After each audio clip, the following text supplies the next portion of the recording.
As pessoas, às vezes, pensam que o livro cai da árvore. No Brasil, ignoram que existe uma cadeia produtiva muito pesada, muito difícil, muito disputada, para chegar no produto final. Eu acho que um dos papéis do editor hoje é por isso que eu estou aqui, inclusive, é botar a cara na janela. É falar, é aparecer, é circular, é fazer o seu trabalho, mas também, primeiro, tendo a dimensão de que você representa a empresa que você trabalha, então você precisa falar sobre o seu ofício, mostrar que essa dimensão do profissional que resulta naquele produto, precisa, portanto, viajar, precisa encontrar os autores, precisa ter uma vida social intensa, assim, mas sempre com a ideia clara de representação de um ofício, né? Isso para mim é muito importante. Eu identifiquei claramente uma demanda imensa, reprimida, por livros de autores liberais conservadores. Eu posso só fazer uma pergunta no meio dessa afirmação, porque a Record sempre, tradicionalmente, foi a casa tanto do M. Sader quanto do Mário Sabino. Ela sempre teve autores conservadores. O que mudou agora? Não, e continua sendo. Isso que é muito engraçado. Quer dizer, ninguém... Por exemplo, eu faço parte do Grupo Record. A Record tem, por exemplo, editoras como a Civilização Brasileira e a Paz e Terra. Ninguém, nunca, nos últimos 50 anos, questionou a linha editorial da Civilização Brasileira, que é 100% de esquerda, que publica Marx, que publica Gramsci. É normal, parece que no Brasil isso é dado da natureza. É assim que tem que ser. Mas é verdade. E aí um camarada vem e começa a publicar autores conservadores, a investir numa linha editorial para o mercado claramente reprimido, e é um alvoroço. E, de repente, olha, como é que pode? Tem uma maldição do editor que simplesmente faz o seu papel. E qual é o papel do editor da Record? Aliás, de qualquer lugar, mas da Record, que é uma casa plural, investir na pluralidade. E hoje o que acontece muito é o seguinte: a gente formou um nicho e eu sou pautado pelos leitores. Então, eu recebo diariamente e-mail de leitor. Isso é o sonho do editor. É o editor que escreve para você no Facebook, é o que manda um e-mail dizendo: olha, tem esse autor estrangeiro, legal, não sei o quê. Está aí o caso do Roger Scruton, que a gente publicou agora. Eu fui pautado para publicar esse autor. Agora contratei tudo que esse cara já escreveu. Entendeu? Mas é porque existe uma demanda. Não há muito mistério nisso. É o papel do editor. É alimentar um mercado e, enfim, enquanto der certo. Eu trabalho no meio editorial tem 15 anos. Venho da área da música, mas sempre tive uma ligação profunda com o universo literário.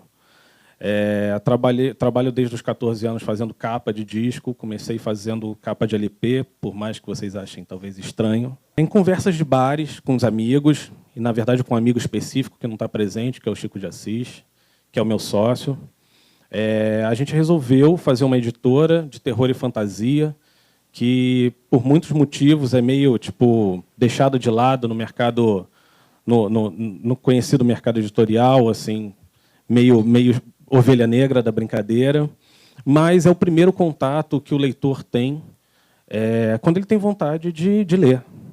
É o primeiro contato ali, é Monteiro Lobato, e até o ponto onde todo mundo começou a recriminar muito o universo Crepúsculo, mas aquela pessoa foi mordida pelo bichinho da leitura. Eu acredito na bagagem do novo editor como uma mistura, um híbrido, onde é um cara que tem que estar antenado também com as artes plásticas, com música, política, todo tipo de assunto, mas ele, na verdade, tem uma grande ferramenta no momento, que é o design.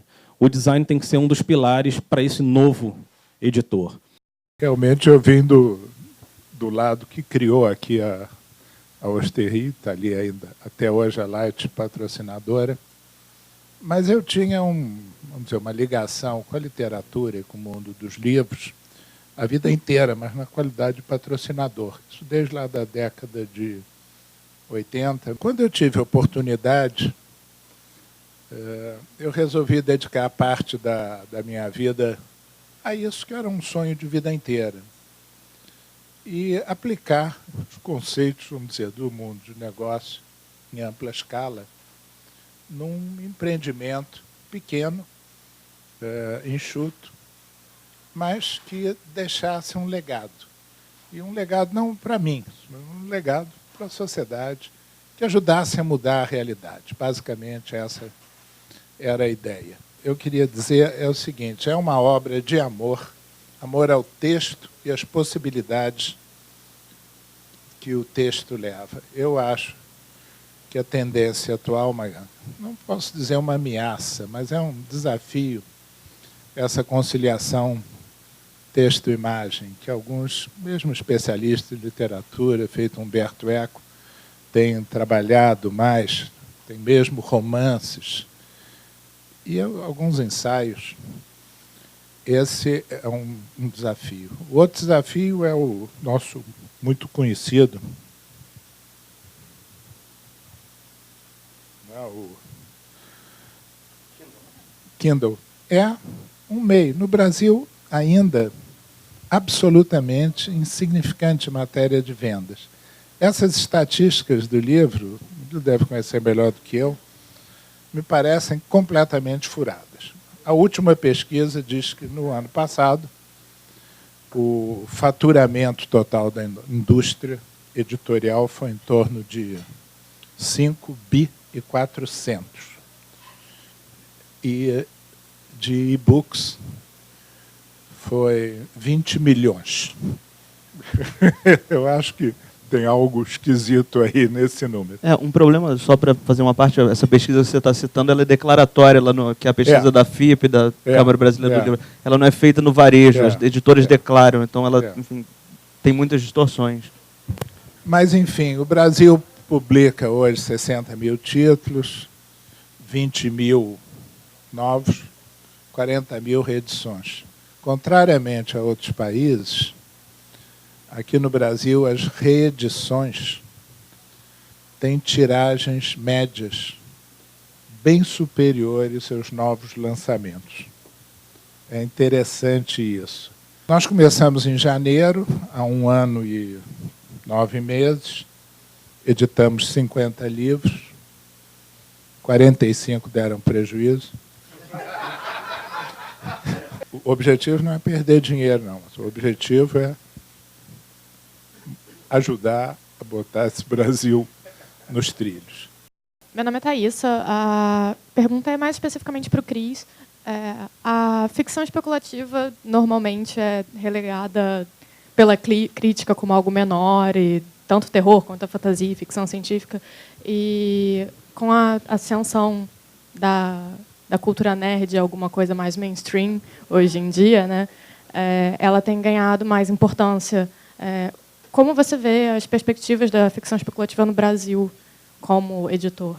A minha pergunta é também se assim, tudo isso que ela está falando é um grande motor do mercado nesses últimos anos, os jovens, os nerds, assim, isso vai levar o mercado no momento que o governo não compra mais livros? Na verdade, assim, agora existiu a percepção do mercado. Isso, na verdade, já existe há muito, muito tempo. Assim.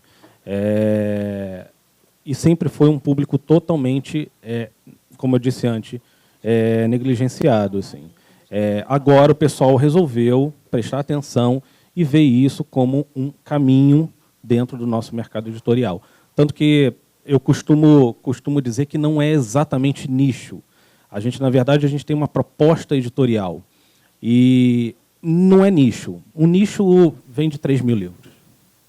Não vende 50 mil, 100. O leitor de agora, ele, na verdade, ele lê ao mesmo tempo que ele comenta com um amigo o filme, ele joga videogame, ele ouve o disco novo da Lady Gaga que saiu, e ele comenta tudo isso na mesma hora. Então, na verdade, assim, ele é um grande estômago. E ele digere aquilo, só que ele quer interagir com um livro que ele goste de olhar. Aquele objeto, para ele, é uma espécie de amuleto. E é um amuleto que eu digo, não só de conhecimento, com um pensamento mais alquímico da coisa, mas como um processo de evolução. Ele quer aquele símbolo dentro do processo de evolução dele. Bom, boa noite, eu sou Thiago França, juntando editores, livrarias, Rio de Janeiro e outro tema importante do Brasil. Eu senti falta de alguma palavra a respeito da crise econômica, né, porque o o país passa atualmente. O governo de São Paulo, que não compra livros há 3 anos, e o governo federal, que andou atrasando pagamentos, talvez ano que vem não compre. E, ao mesmo tempo, a Bienal, esse fenômeno jovem, bateu recorde de vendas. O mercado editorial vai conseguir se viabilizar só pelo mercado em algum momento? Isso é muito difícil. A crise do mercado editorial, o mercado editorial está inserido no Brasil. Então, o Brasil está em crise, o mercado editorial em boa parte, tem investimento em dólar, por isso eu considero um acerto investir em autor nacional. O CRIS está investindo, ou que eles me parece que só investem em autor nacional, de modo geral, mas assim, é um investimento certo. A Record tem feito investimento em autor nacional há muito tempo, me parece ser a solução para esse momento. A crise veio, está aí, é violentíssima. Me parece que, sobre o mercado editorial, ela ainda apenas expôs as suas franjas, ela ainda vai além, o impacto vai ser muito grande. É evidente que a gente precisa...